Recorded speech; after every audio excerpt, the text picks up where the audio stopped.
अस्सलाम वालेकुम। मैं डॉक्टर अनिल शफी हूँ। मैं कंसल्टेंट साइकाइट्रिस्ट और असिस्टेंट प्रोफेसर ऑफ साइकाइट्री हूँ।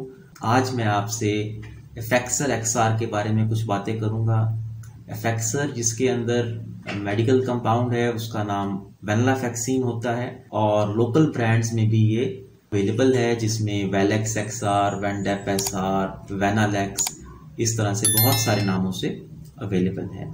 तो बेसिकली जो वेनलाफेक्सिन है वो एक SNRI है, यानी serotonin nor adrenaline reuptake inhibitor. यानी बेसिकली ये सेरोटोनिन और नॉर एड्रीनलिन की जो रीअपटेक होती है साइनेप्सिस से, उसको ये रोकती है। साइनेप्सिस वो स्पेसेस हैं जो हमारे ब्रेन सेल्स के दरमियान हैं, और इन स्पेसेस में जो केमिकल्स होते हैं ये एक सेल की दूसरे सेल के साथ जो बातचीत है उसके लिए बहुत ज़रूरी होते हैं। तो इन साइनेप्सिस के अंदर जो न्यूरोकेमिकल्स हैं वो कुछ कुछ देर के बाद वापस सेल्स में खींच लिए जाते हैं। ये दवाइयाँ क्या करती हैं कि ये नॉर एड्रेनलिन और सेरोटोनिन जो हैं उनकी मिकदार उन साइनेप्सिस में बरकरार रखती है, यानी कि उनकी मिकदार में इजाफा होता है। तो जब वो इजाफा होता है उससे डिप्रेशन और एंजाइटी के खिलाफ हेल्प मिलती है उसके अंदर। जिन डिसऑर्डर्स में ये प्रिस्क्राइब की जाती है उसमें depression, panic disorder, generalised anxiety disorder और सोशल एंजाइटी डिसऑर्डर जो है वो शामिल है। अच्छा, अब इसकी अगर हम साइड इफ़ेक्ट्स की बात करें तो अगेन हम हेड से डाउनवर्ड्स चलेंगे। तो सबसे पहले ये क्या क्या चीज़ें कर सकती है, इसके अंदर नींद जो है वो बढ़ भी सकती है और कम भी हो सकती है कुछ लोगों में। इसके अलावा हेडेक, डिजीनेस यानी कि चक्कर आना और गनूदगी महसूस करना। इसके अलावा कुछ लोगों को ज़्यादा ख्वाब आना शुरू हो जाते हैं और कुछ केसेस में वो परेशान कुन ख्वाब भी हो सकते हैं, तो ये भी इसमें होता है। आइज़ के अंदर कुछ लोगों को ब्लर्ड विजन हो सकती है। इस तरह से अगर हम माउथ की तरफ आएँ तो उसमें ड्राई माउथ ये करती है, और फिर इसके अलावा ये मतली की कैफियत स्टार्ट में ख़ास तौर पर ये कर सकती है। एक इम्पॉर्टेंट चीज़ कि वेनलाफेक्सिन की जब डोज बढ़ती है तो ब्लड प्रेशर के अंदर जो है ना वो कुछ इजाफा जो है थोड़ा सा वो हो सकता है।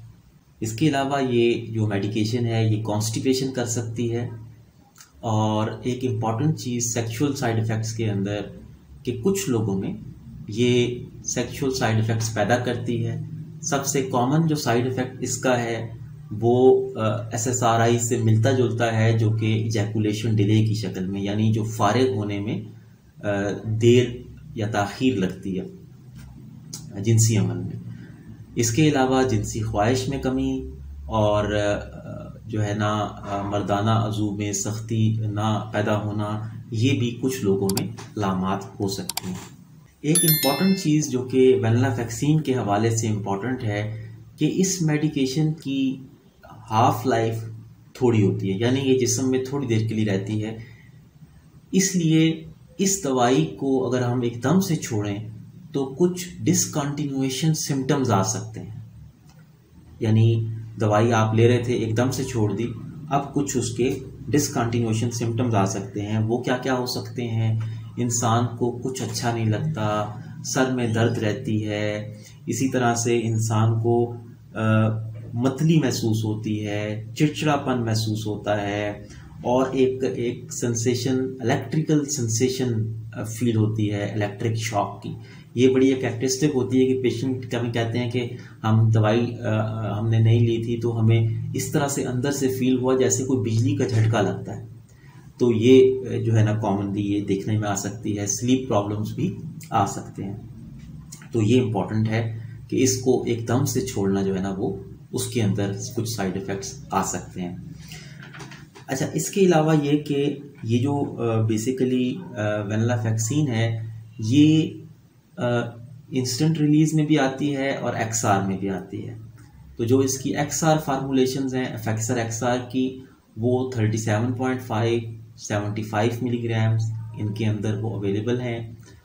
आमतौर पर हम 37.5 मिलीग्राम एक्सआर से स्टार्ट करते हैं और एक्सआर फार्मूलेशन को हमें सिर्फ दिन में एक दफ़ा देना पड़ता है, तो हम अमूमन सुबह नाश्ते के बाद जो है ना वो इसको प्रिस्क्राइब करते हैं और फिर हमें कुछ दिनों के बाद हम इसको 75 मिलीग्राम्स तक बिल्ड करते हैं। 75 मिलीग्राम्स इसकी वो डोज है जो कि डिप्रेशन के खिलाफ इफेक्टिव हो सकती है और फिर ये अप टू 225 मिलीग्राम्स ईजीली हम जो है ना वो जा सकते हैं आहिस्ता आहिस्ता, अगर पेशेंट को फ़र्क ना पड़ रहा हो तो ये बेसिकली इसकी डोजेज के बारे में था। इम्पॉर्टेंट नोट जो मैं एंड पे शेयर करना चाहूँगा कि ये मेडिकेशन या और कोई भी मेडिकेशन अपने डॉक्टर की गाइडेंस के बगैर और प्रिस्क्रिप्शन के बगैर यूज़ ना करें। Thank you.